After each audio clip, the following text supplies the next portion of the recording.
ఇక under nineteen one day world cup 2026లో young India ఫైనల్కు దూసుకెళ్లింది.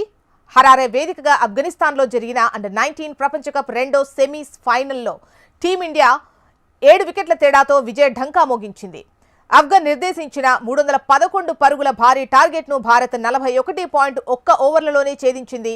ఇంకా 53 బంతులు మిగిలుండగానే టీమిండియా విజయాన్ని ముద్దాడింది. ఓపెనర్ ఆరోన్ జార్జీ 117 పరుగులతో చెలరేగాడు. మరో ఓపెనర్ వైభవ్ సూర్యవంశీ 33 బంతుల్లో 68 పరుగులు చేసి విధ్వంసాన్ని సృష్టించాడు. ఇక కెప్టెన్ ఆయుష్ మాత్రే 62 పరుగులు, విహాన్ మల్హోత్రా 38 పరుగులతో రాణించారు. ఇక రేపు హరారే వేదికగా జరగనున్న ఫైనల్లో టీమిండియా ఇంగ్లాండ్తో అమీతుమీ తేల్చుకోనుంది. టాస్ గెలిచి బ్యాటింగ్కు దిగిన ఆఫ్ఘనిస్తాన్ జట్టు నిర్ణీత 50 ఓవర్లలో 4 వికెట్ల నష్టానికి 310 పరుగుల భారీ స్కోర్ను సాధించింది. ఆఫ్ఘనిస్తాన్ ఇన్నింగ్స్లో ఫైనల్ షినోజాదా 93 బంతుల్లో 15 ఫోర్లతో 110 పరుగులు చేసి జట్టుకు భారీ స్కోర్ అందించాడు.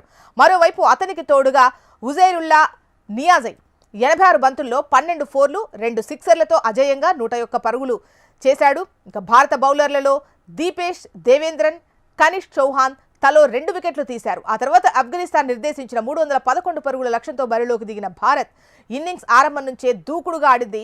వైభవ్ సూర్యవంశీ కేవలం 33 బంతుల్లోనే 9 ఫోర్లు 4 సిక్సర్స్తో 68 పరుగులు చేసి మ్యాచ్ను భారత్ వైపు తిప్పాడు.